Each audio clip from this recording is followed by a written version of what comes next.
I think a lot of people wouldn't have ever heard of a species like the Parma wallaby. We often think of wallabies and then we don't think much further.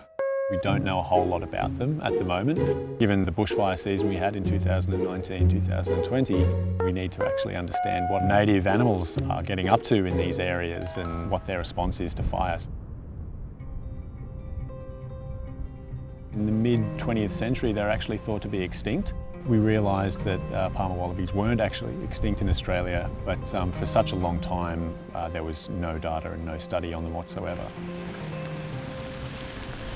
We're hoping that this research will actually shed some light on the Parma wallaby and that we can implement some management strategies for them.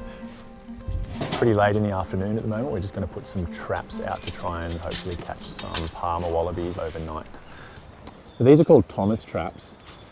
They're quite nice for animals because they've got a soft shell. Like a lot of traps, like traditionally, are cages, and they can be quite distressing to the animals.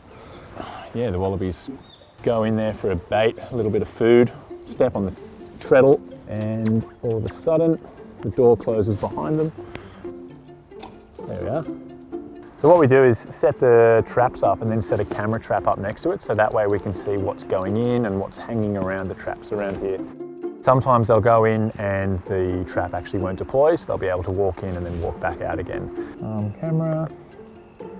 Okay, so in 10 seconds, when that green light stops flashing there, they'll be ready to go. We'll start taking photos. Come back in the morning and check if anything's in the trap. First of all, we're using cage traps and camera traps to actually try and capture the wallabies. And what we do with them then is put a radio telemetry collar on them, and that way we can actually look at where they're moving around in their habitat and get a far better idea of the way they spend their time out here in the bush. One of the major things we're hoping to try and gain with this research is to improve fire management strategies, not just the Parma wallaby, but for a lot of critical weight range mammals in New South Wales. Ideally, we want to see numbers increasing over the next few years. If we can really make a difference with how they are affected by fire, and if we can manage fires a lot better, then we'll be able to mitigate that issue of bushfire, which is a huge issue for animals.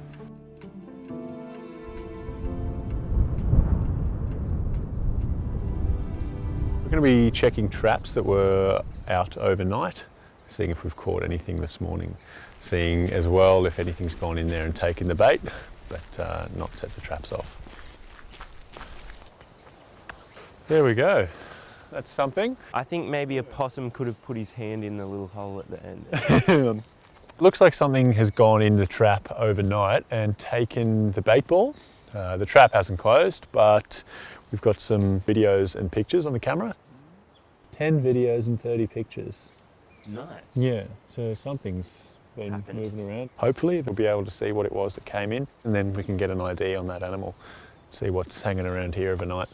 This is one of 30, so big day ahead.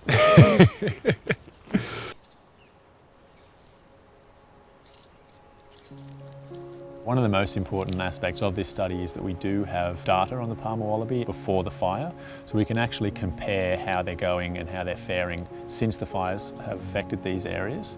Whether we find out that they have moved away from these areas or maybe have moved into these areas now that there is a lot of grow back. It is really important to actually have a look at how things are going post-fire. So they've gone into the traps, they've eaten the bait balls, which are peanut butter and oats, basically left the apple behind, but none of the traps have closed. So it tells me that what's going in is probably quite small, like maybe rats, there could be some native rodents going in there, it could be invasive rodents as well. So until we have a look at the camera data, we won't be too sure. Well, I think it's critical to understand all of the native species, considering that there's a startling number of species going extinct in Australia. I think one of the major things is communicating the work that scientists do with the community. We can engage people who are interested in wildlife to report their sightings, and if they're aware of what certain animals are and can distinguish between them, then they can help us find out where these animals are living and how they're going.